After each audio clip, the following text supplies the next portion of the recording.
अस्सलाम वालेकुम दोस्तों, आज की कहानी का नाम है पुरस्टार हवेली का साया। गांव के किनारे पर वाक़या वो पुरानी हवेली बरसों से वीरान पड़ी थी। लोग कहते थे कि वहाँ अब इंसान नहीं बल्कि कुछ और बसता है।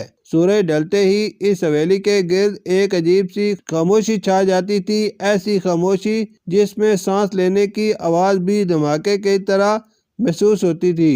अहमद जो शहर से अपने दोस्तों के साथ गांव आया था, इन सब बातों को वहम समझता था। इसने अपने दोस्तों को चैलेंज किया कि वो आज की रात इस हवेली में गुजारेगा। रात के 12 बजे जब पूरा गांव गहरी नींद सो रहा था, अहमद एक टारिज और हिम्मत समेट कर हवेली के जंग आलूदा गेट के सामने खड़ा था। जैसे ही उसने गेट खोला, एक चीखती हुई आवाज़ फिजा में गूंजी, जैसे बरसों से बंद किसी कैद खाने का दरवाजा खुला हो। हवेली के अंदर दाखिल होते ही ठंडक का एक झोंका इससे टकराया। हालांकि बाहर मौसम काफ़ी गर्म था। टारिज की रोशनी में दीवारों पर जमी गर्द और लटके हुए मकड़ी के जाले किसी कफन की तरह लग रहे थे। अहमद सीढ़ियाँ चढ़कर ऊपर के कमरे की तरफ बढ़ा तो उसे महसूस हुआ कि पीछे कोई चल रहा है। वो रुका, मुड़ा, लेकिन वहाँ कोई नहीं था, सिर्फ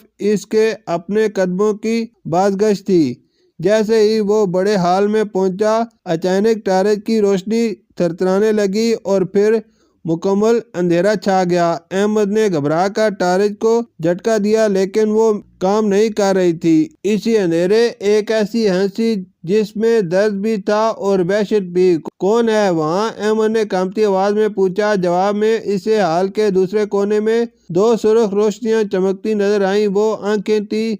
वो रोशनियां आहिस्ता आहिस्ता अहमद की तरफ बढ़ने लगी। अहमद पीछे हटने लगा, लेकिन इसकी पुष्ट दीवार से जा लगी। इसे अपने कान के पास किसी की गर्म सांसें महसूस हुई और एक भारी आवाज गूंजी, तुम यहाँ अपनी मर्जी से आए हो, लेकिन जाओगे हमारी मर्जी से। अहमद की चीख निकल गई। वो बेतहाशा भागा। इसे रास्ते का इल्म नहीं था, बस वो अंधाधुंध दौड़ता रहा। सीढ़ियों से उतरते हुए उसे महसूस हुआ कि अनगिनत हाथ इसे रोकने की कोशिश कर रहे हैं।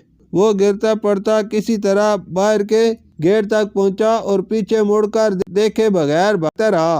अगली सुबह जब देहातियों ने इसे बेहोश हालत में खेतों के पास पाया तो उसके बालों का रंग सफेद हो चुका था और इसके हाथ पर किसी के 5 उंगलियों के गहरे निशानात मौजूद थे, जैसे किसी ने इसे जलती हुई सलाख से पकड़ा हो। तब से अहमद ने कभी पीछे मुड़कर नहीं देखा और वो हवेली आज भी इसी तरह खड़ी अपने अगले शिकार का इंतजार कर रही है। शुक्रिया।